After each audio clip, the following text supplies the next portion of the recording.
Hello sir, আমার নাম রাজীব তপাদার। আমি এই ব্যাংকের ম্যানেজার। আপনি আমায় বলুন কি অসুবিধা হয়েছে আপনার। বিনয়ের সাথে নীলকে প্রশ্ন করলো রাজীব।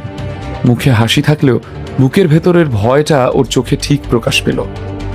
10 বছর ধরে রাজীব ব্যাংকিং সেক্টরে আছে। আজকের আগে কোনোদিনও ব্ল্যাক কার্ড দেখেনি সে, শুধুই শুনেছে। আমার বিশেষ কিছু চাই না, শুধু কিছু টাকা তুলতে চাই। কিন্তু আপনাদের ব্যাংকের স্টাফরা তো জামা কাপড় দেখে বিচার করে যে কার পকেটে কত টাকা আছে। নীল কথাগুলো রাজীবকে বললেও মহিলাটি ওর কটাক্ষ বুঝতে পারল। I am sorry sir. নীলের সামনে ঝুঁকে হাত জোড় করে ক্ষমা চাইল মহিলাটি। ওর মুখ দেখে মনে হচ্ছিল যেন এক্ষুনি কেঁদে ফেলবে। দয়া করে ওর কথায় কিছু মনে করবেন না স্যার, আমি এক্ষুনি আপনার টাকা তোলার ব্যবস্থা করছি।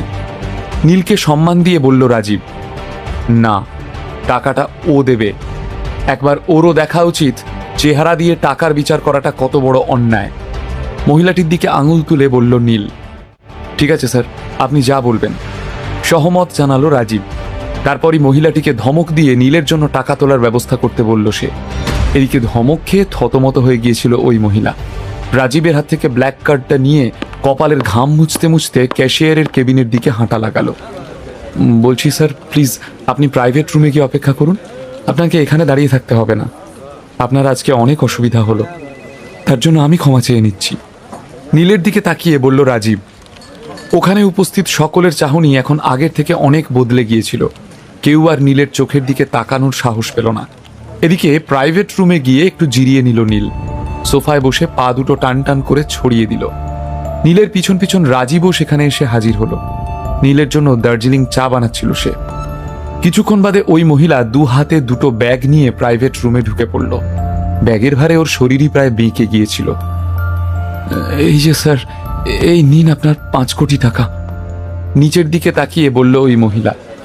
চায়ে চুমুক দিয়ে নীল বলল, আমার এখন এত টাকা চাই না।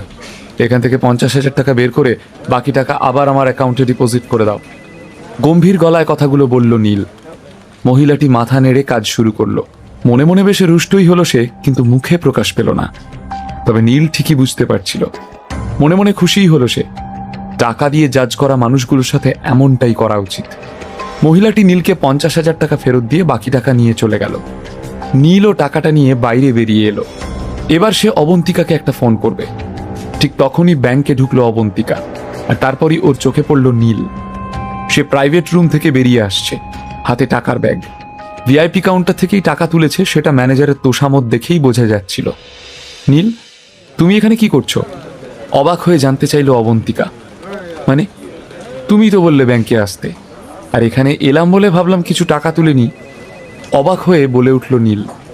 আসলে নীলকে এই প্রাইভেট রুমে আশা করেনি অবন্তিকা, তাই বিস্মিত হয়ে প্রশ্ন করলো, আরে বাবা হ্যাঁ, সেটা বলছি না, তুমি ভিআইপি কাউন্টার থেকে কিভাবে টাকা তুললে সেটাই জানতে চাইছি।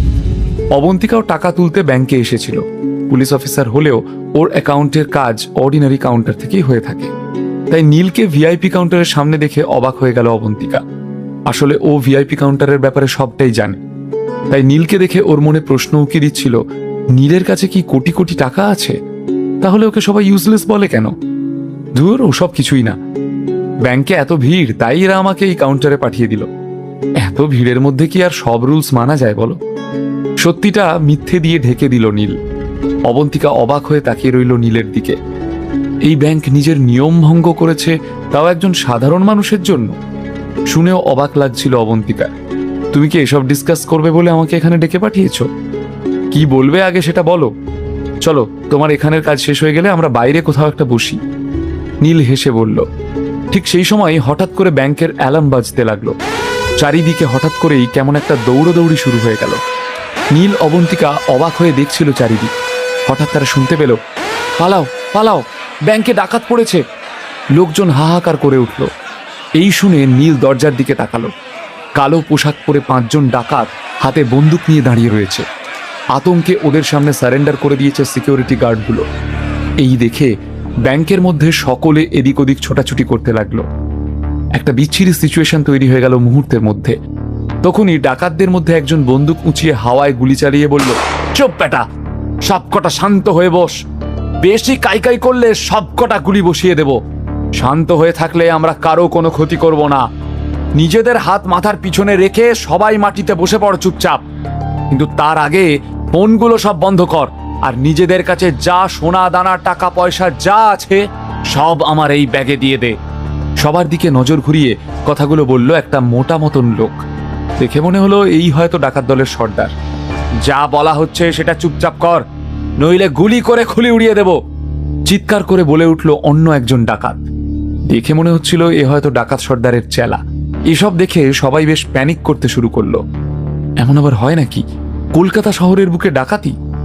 এদিকে অবন্তিকার সারা শরীর রাগে জ্বলে উঠল। কিছুতেই মেনে নিতে পারছিল না সে। তবে চাইলেও কোনো স্টেপ নিতে পারছিল না অবন্তিকা, কারণ ব্যাংকে প্রচুর ইনোসেন্ট লোকজন রয়েছে, আর ডাকাতদের হাতে ছিল বন্দুক। অবন্তিকার কোনো একটা ভুল স্টেপ সব শেষ করে দিতে পারে। তাই ডাকাতদের কথা মতো মাথার পিছনে হাত দিয়ে হাঁটু মুড়ে বসে পড়ল অবন্তিকা। What rubbish! দিনে দুপুরে ব্যাংকে ডাকাতি করতে চলে এসেছে। ফিসফিস করে নীলকে কথাটা বলল অবন্তিকা। রাতে এলে তো এরা কিছুই পেত না, তাই না? নীল মুচকি হেসে জবাব দিল, এরকম একটা সিচুয়েশনেও তুমি ইয়ার্কি মারছো? হাউ? নীলের দিকে তাকিয়ে মুখ বেঁকিয়ে বলল অবন্তিকা, সিরিয়াস থেকে কোনো উপায় বের হবে না, বাট আমরা দুজন মিলে কি এই ডাকাতগুলোকে আটকাতে পারবো অবন্তিকা? এরা দিনে দুপুরে ব্যাংক লুটতে চলে এসেছে, তার মানে বুঝতে পারছো কত প্ল্যানিং আর প্রিপারেশন নিয়ে এসেছে। আমার তো মনে হয় ব্যাংকের বাইরেও এদের লোক দাঁড়িয়ে আছে, যারা একটা ইশারা পেলেই গুলি চালিয়ে দিতে পারে। নীল বেশ কনসার্ন হয়েই প্রশ্ন করল।